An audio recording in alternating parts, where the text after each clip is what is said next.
And on that note, let me specially welcome you to The Beam, where curiosity stirs conversations, taking us a step further into the future we desire. I am Soonest Nathaniel, reaching you live from Channels Television's Abuja studios. And joining me right now from London via Zoom is Mr. Isaiah Ogun, a cybersecurity and data loss prevention specialist whose experience cuts across security operations, insider threats, data loss prevention, and holistic cyber defense. Mr. Isaiah, you're welcome to The Beam. Thank you for having me. All right, let's go right into it. Our first question would begin from the scam economy. And the question is Nigeria's 419 culture, evolving into a national cyber threat? Well, Nigeria's 419 scam culture is not really a national cyber threat in the sense of, state-sponsored attack. However, it's evolving into a significant and a more pervasive problem with national implications, and some of these implications really will be, economic losses, reputational damage, and of course, in the long run, hinder national development. And it's also worth mentioning that Nigeria and Africa at large, have a serious PR problem, in my point of view, and this needs to be addressed swiftly, And I'm saying this because according to the Global Global Cyber Crime Index, Nigeria is not the top country perpetrating fraud globally. The world's most famous hacker is not Nigerian, interestingly. The world's top 5 cyber criminals are not Nigerians. The most notorious cyber threats in history were not perpetrated by Nigerians. And you begin to wonder, how come, everywhere you go, when it comes to cyber fraud, you keep hearing, about Nigerians and all of that. The answer is simple. We have a serious, PR problem that we need to address. Right. I think it's very important we opened with that. That we are not the worst of nation. That's basically what I've heard you say. Now, moving on to theories that concerns Nigeria and Africa. One of those questions that have really bugged us when it comes to the cyberspace is: are the algorithms rigged to have Africans see more sexually suggestive content on social media? Well, that's a very complex question, really. What I would say is the algorithms are what they are. The algorithms are actually, done in a way that they're meant to push things that you're interested in to your feed, or things that your followers or your friends and family are interested in to your feed. As I speak, there's no publication, there's no research to suggest that assertion that the algorithms are tricked to make Africans alone, see sexually, sexually motivated content. Yes. Suggestive content, right? So that's what I would say. There's no evidence to back that up. So it suggests it's very, very subjective. But what I would say is that the algorithms are done in a way that it pushes what you're interested in naturally to your field. So as of now, we can't say for certain that there is any foul play when it comes to the things that we see in social media wise. Absolutely. So it is whatever we're Googling then or whatever we're searching for that we get. Okay, that works then. So perhaps that douses the fear that there's something being rigged against us. And then that brings us, back again to the major discussion, which is who really owns Africa's internet? And is there that silent war for Africa's digital future? That is the core, of why we are discussing, cybersecurity today. Like, is there that silent war for our digital future? Well, it's a very complex and a very multifaceted question, to be honest. It's not technically about ownership, but control.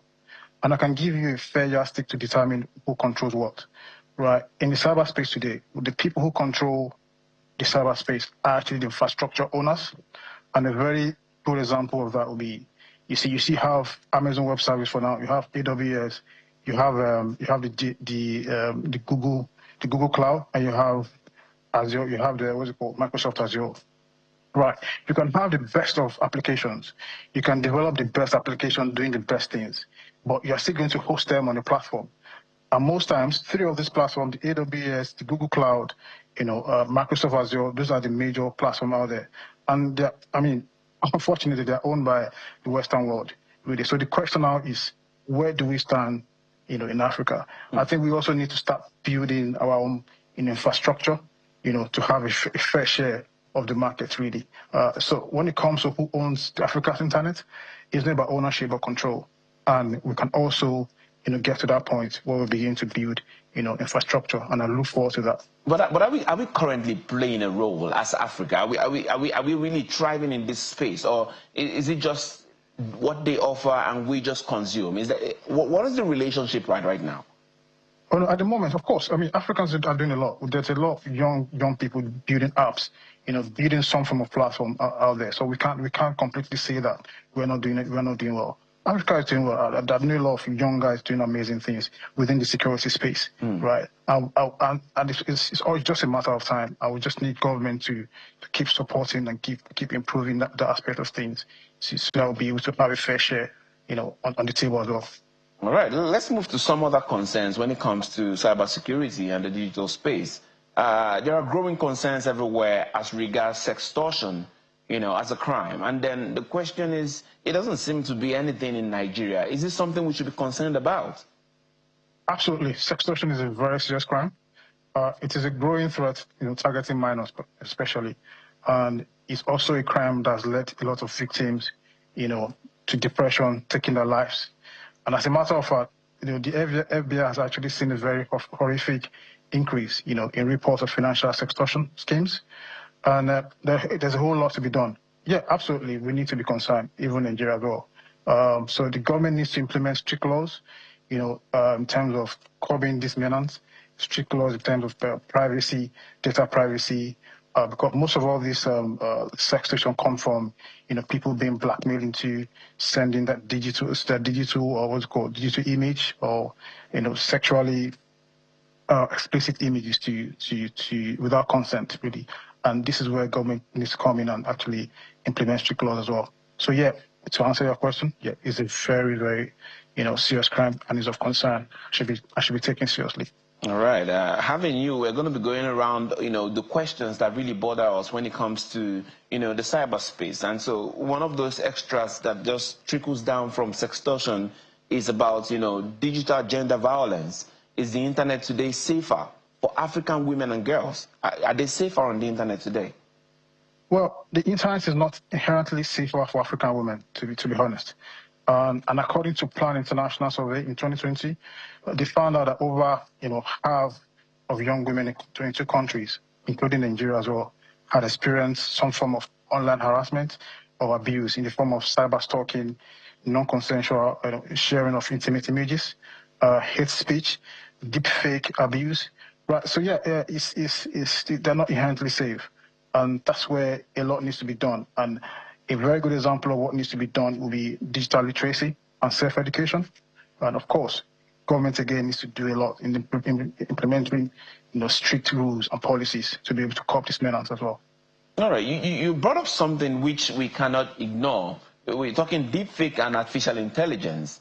We know most times what AI would do, but we're not very sure when it comes to deepfakes, the news, and how it affects our daily life today, because it seems like these things are getting better. And so we must ask ourselves, how do we decipher some of these things? Well, stemming from a very technical point of view, I mean, I do not believe, anything is new.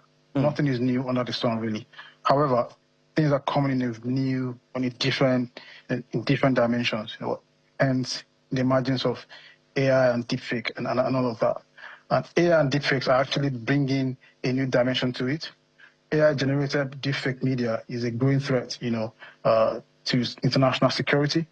And, there's a whole lot that we can do to tackle this, really. We need to, bodies, what's called regulations need to implement smart policies, also to tackle this. Public awareness as well, and technology countermeasures need to be put in place to curb this. So it's not really anything new, but it's just an improvement of the existing. Is there a time when the deepfake can necessarily be deemed harmless? Would there be a time when we can say, oh, it's harmless? It's just maybe some comedy, it's just some play, it's just something funny. Or should we just say, hey, do away with it? No, we can't really say do away with it, because we have seen instances where deepfakes are used for the right intent, right? I think at the end of the day, it's always about the intent. What's the intent? Is the intent to perpetrate fraud? Is the intent to impersonate someone? Those are the angles we need to look at. If the intent, some of like suggests some illegality and an inappropriate use, of course it should be dealt with. But in the sense where it's used for the right reason, for ethical reason, it should be actually welcomed.